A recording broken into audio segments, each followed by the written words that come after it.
Assalamualaikum warahmatullahi wabarakatuh. Baiklah, di sini kita akan bertemu di pertemuan pertama kita bidang studi prakarya dan kewirausahaan.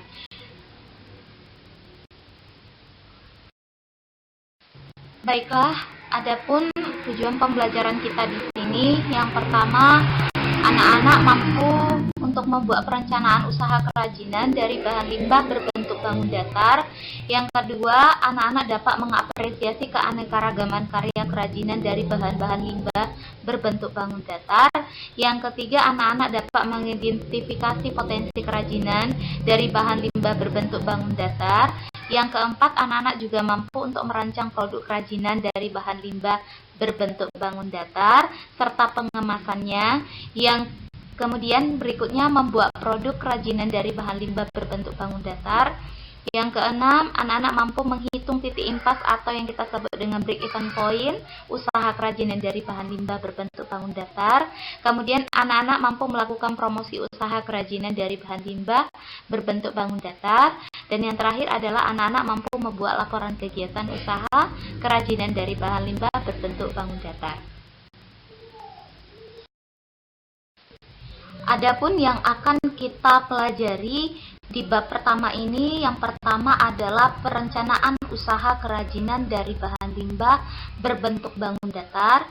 Yang kedua, merancang usaha kerajinan dari bahan limbah berbentuk bangun datar. Yang ketiga, membuat produk usaha kerajinan dari bahan limbah berbentuk bangun datar. Yang keempat, menghitung titik impas atau break-even point usaha kerajinan dari bahan limbah berbentuk bangun datar. Dan yang terakhir adalah melakukan promosi usaha kerajinan dari bahan limbah berbentuk bangun datar. Jadi ada 5 poin yang akan kita pelajari di bab pertama ini. Baiklah, kita masuk pada poin pertama, perencanaan usaha kerajinan dari bahan limbah berbentuk bangun datar. Nah, di sini anak-anak juga harus paham pengertian limbah itu apa.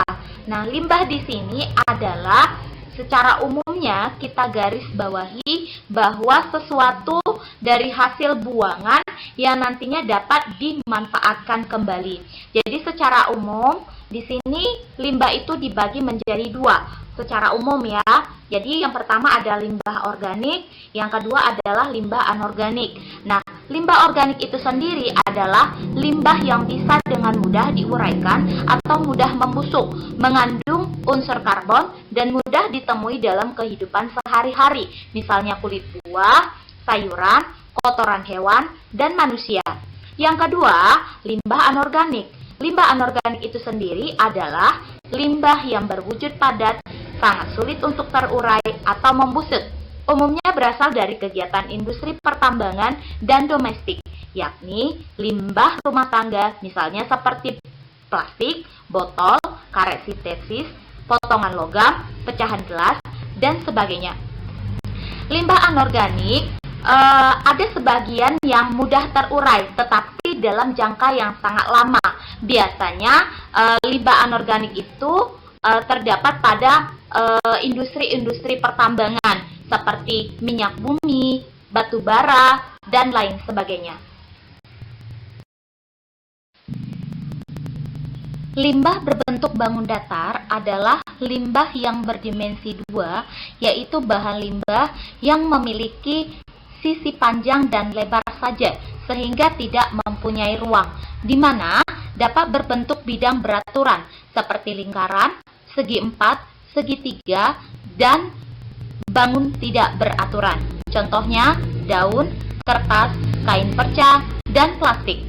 Adapun aspek-aspek penting dalam perencanaan usaha kerajinan dari bahan limbah berbentuk bangun datar, yang pertama adalah ide dan peluang usaha kerajinan dari bahan limbah berbentuk bangun datar. Yang kedua, sumber daya yang dibutuhkan dalam usaha kerajinan dari bahan limbah berbentuk bangun datar. Yang ketiga, perencanaan administrasi usaha kerajinan dari bahan limbah berbentuk bangun datar. Dan yang terakhir adalah perencanaan pemasaran usaha kerajinan dari bahan limbah berbentuk bangun datar.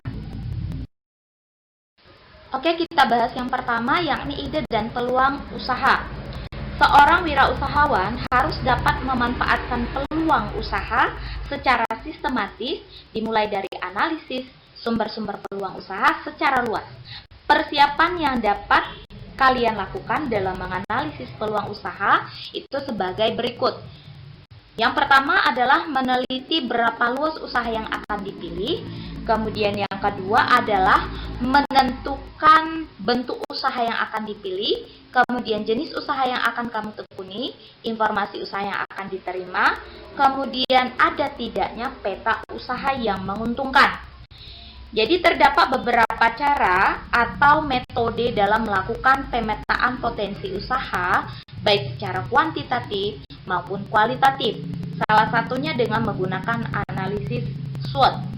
Analisis SWOT atau Strength, Weakness, Opportunity, dan Threat adalah suatu kajian terhadap lingkungan internal dan eksternal perusahaan.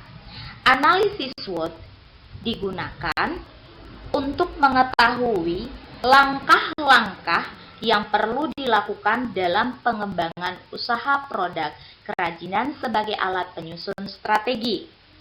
Analisis SWOT didasarkan pada logika untuk memaksimalkan kekuatan dan peluang yang secara bersamaan dapat mengatasi kelemahan dan ancaman.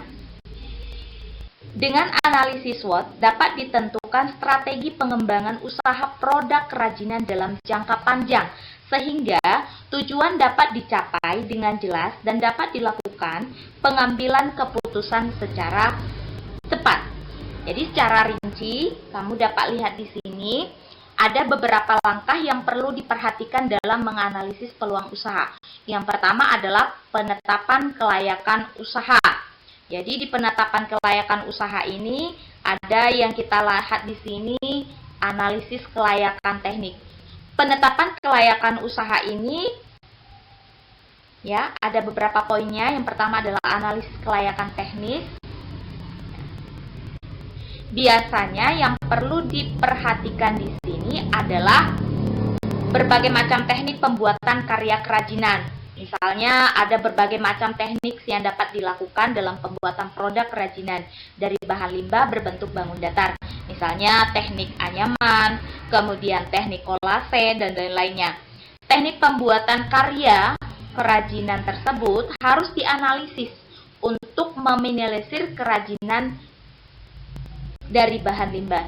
Kemudian yang kedua, analisis peluang pasar. Jadi apabila ingin mendirikan usaha kerajinan dari bahan limbah berbentuk bangun datar, kalian harus mengetahui informasi tentang pasar, karena tujuan usaha ini untuk memenuhi permintaan pasar.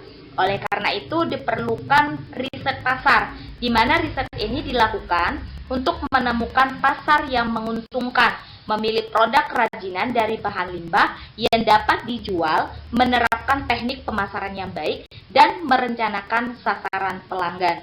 Jadi riset pasar itu bertujuan untuk mengumpulkan informasi dalam rangka pengambilan keputusan tentang usaha kerajinan.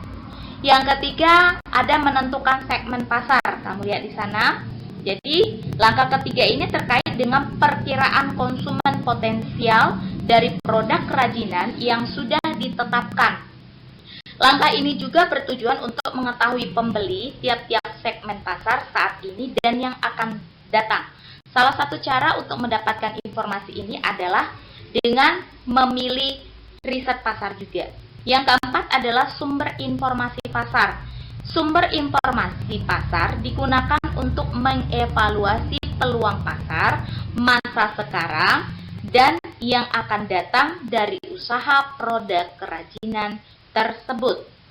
Dua pendekatan untuk memperoleh informasi tersebut dilakukan dengan mengadakan penelitian secara spesifik untuk mengumpulkan data primer dan menemukan data-data relevan yang berasal dari lembaga seperti Badan Pusat Statistik, Kantor Dinas Pariwisata dan Perindustrian, maupun biro penelitian disebut dengan data sekunder.